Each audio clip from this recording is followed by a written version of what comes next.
Hey Saber fans, it's Aaron here, and I'm very pleased to show you this.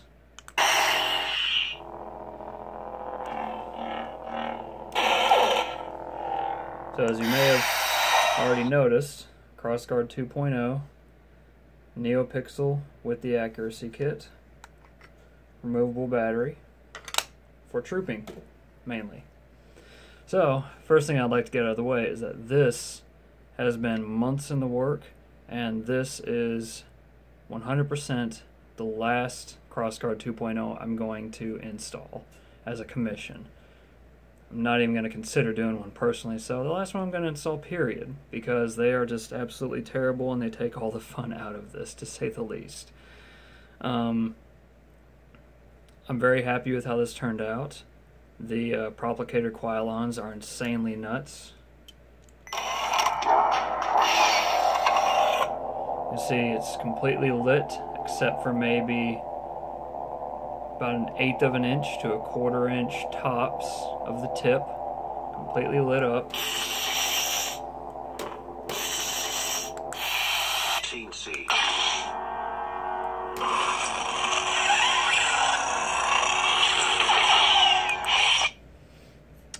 Proffie board, of course. You got that lovely smooth swing.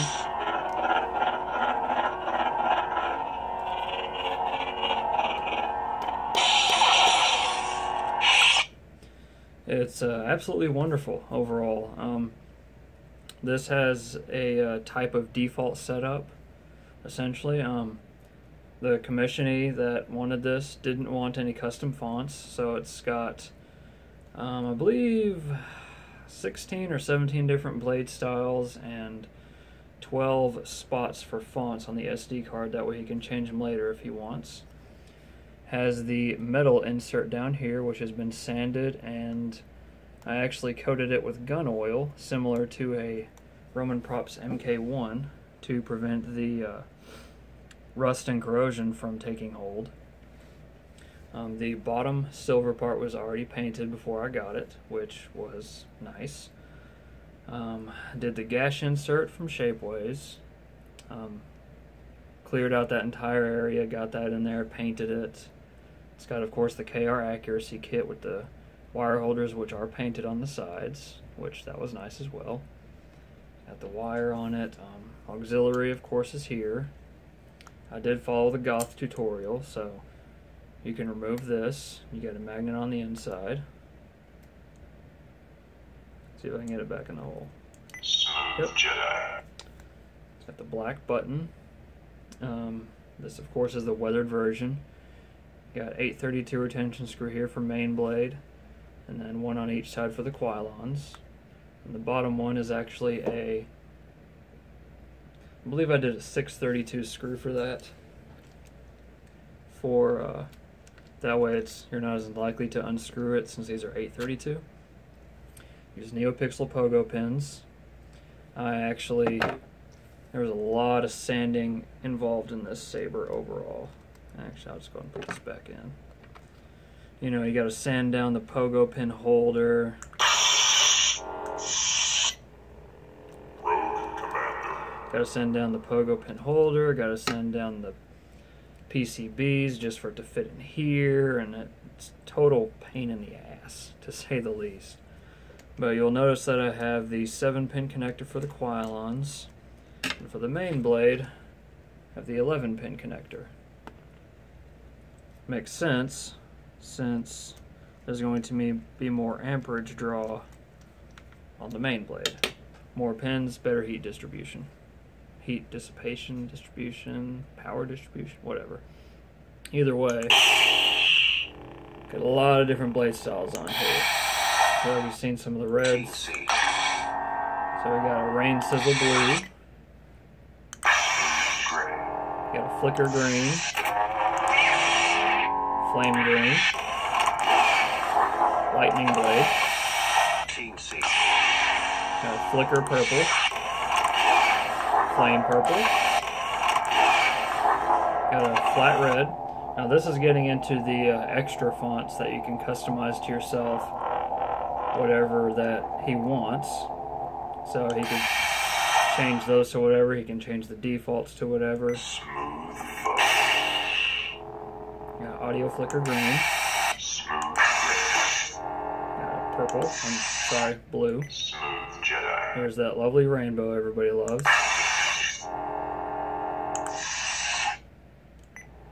And we have an extra unstable. And battery level indicator. That'll be really good for trooping. I absolutely love this blade style that Stock made. It is just super awesome. There is little to no corn cobbing at all on the quilons. You can't even fit freaking blade foam in there. Like, literally all I could fit in there was some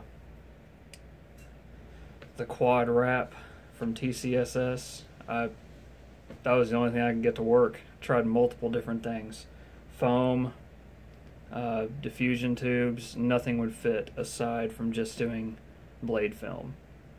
So, wrapped up the tip as much as I could, had one LED pointing up, and I wrapped the bottom as much as I could, and it was a very tight fit. Getting this snug down in there was a very tight fit. I don't know if these are older quilons or if the design needs to be updated or whatnot, but I couldn't fit jack for LEDs in here. I may have had like 7 or 8 LEDs back to back, you know, like 7 and 8 ratio. And obviously, that only went down to about there. It only illuminated it halfway. So, I actually took. This would be a big tip for anybody looking to get some gray hairs over this type of install. The big tip is a 3/8 inch drill bit. Take it very, very slow. Now I went and got a masonry drill bit, and that was 6 inches in length, and that got me down to about right there, I believe, somewhere along that area, just all the way down. Just take it slow. If it starts to snag and pull, you know, just back out, try again, go slow, just take your time. You don't want to break this. I mean, it's very strong plastic, but it can break. Anything can break. That's just part of it. And you know, these are not cheap. These are like freaking $30, and they take a while to make, so. But they're awesome. They're super cool. I mean, you've seen what they look like in it. It's super awesome. I have some coming for my Phoenix Props blades, or hilts, because they're just that freaking cool. Now, let's see. I guess I could go ahead and show you that. I do have, you can kind of see SD card access right there. The battery holder actually sticks up too much for you to access the did I say SD card or battery access? I don't know. The battery holder actually sticks up too high for you to access the SD card. I mean, you can, but you'll dislodge it from the chassis, which is held in place with E6000. So what I did was I thought of a way to allow for SD card and micro USB access. So the SOP, standard order of operations, I think that's what I meant to say. Remove this. These are all held in place with E6000, except this one. The wire holder is held in place with E6000, but the wire is not. You will see why very shortly. Then, remove the screw from the clip. Only have to remove the top one.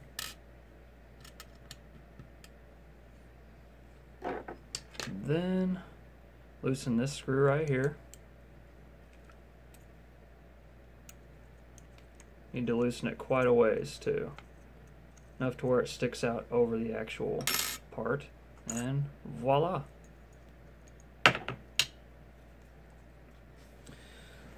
And then you have access to your speaker, obviously. You can pull it out. There you have your board.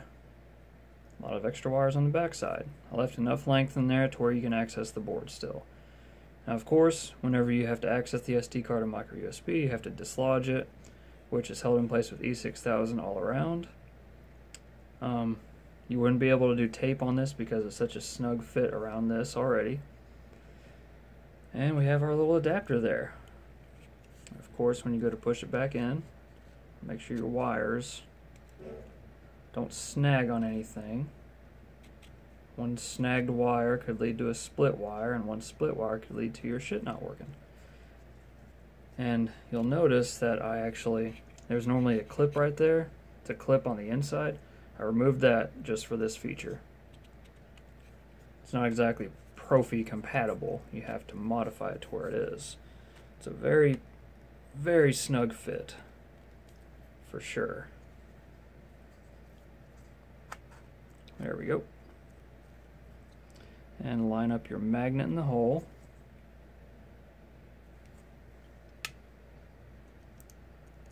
Replace the magnet, make sure it's working. Like a charm.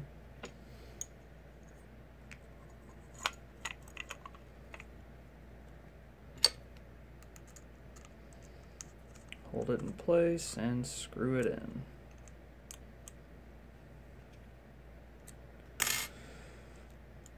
Replace your wire clip. I can't tell you how happy I am to be done with this one. I actually offered this install before I decided to call it quits on these, so I wanted to honor my word, especially since he had all these accuracy upgrades and he wanted Neopixel with Proffie. I was like, okay, this is going to make for one sweet install. So I offered it, and there we go. It's back together. Easy as that. Now, yeah, I'm happy to see this done, to say the least. Got about an inch of blade depth in there. So could you duel with it? Yes, you could. Do I recommend it? I never recommend dueling with something this high of quality, but you can. It all depends on how fat your wallet is, how big your pocketbook is. But yeah, I hope the client is very happy with this install. This will be shipping back to him very soon, and thank you for watching, Saber fans, and may the Force be with you always.